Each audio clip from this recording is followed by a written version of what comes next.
ay rated SPG, striktong patnubay at gabay ng magulang.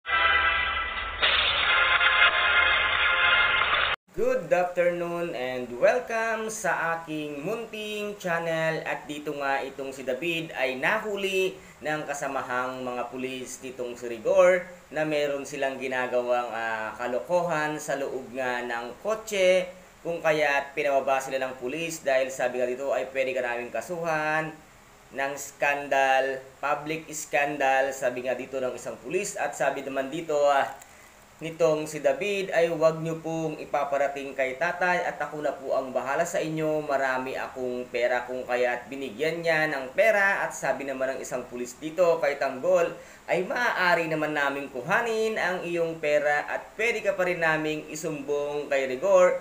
At ang mga anak talaga ni Rigor ay pakalat-kalat, kung hindi sila siraulo, mayayabang, kung hindi nakulong, ito ang inyong mga pinagagawa. At dito nga ay nabilib din sila sa kotse nga nitong si David. At sabi nga nila dito, napakagara ng kotse mo, saan ang galing yan, ano ang trabaho mo, illegal ba?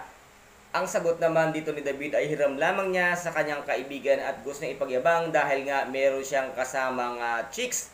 Kung kaya't sanabihan nga si dito na wag niya nang uulitin ang kanyang ginawa. Wala kang pinagkaiba, David, sa iyong tatay habang ikaw ay nakikipag talik sa iba. Ayan, ang iyong tatay din naman ay ganun ang kanyang ginagawa. Kayo nga ang talagang mag-ama nitong si Rigor dahil parehas kayo ng ginagawa. Niloloko nyo ang inyong mga asawa. At dito naman ay masayang-masaya naman itong si Mokang sa piling nga nitong si Ramon dahil napakaraming mga sorpresa ang dumarating at ipinakita sa kanya nitong si Ramon dahil ramdam na ramdam talaga nitong si Mokang ang pagmamahal nga ni Ramon sa kanya. At dito naman ay napabilib at napahanga itong si Chief Espinas kay Tanggol dahil nga sa kanyang ipinakitang tapang, tikas at tibay ng dibdib.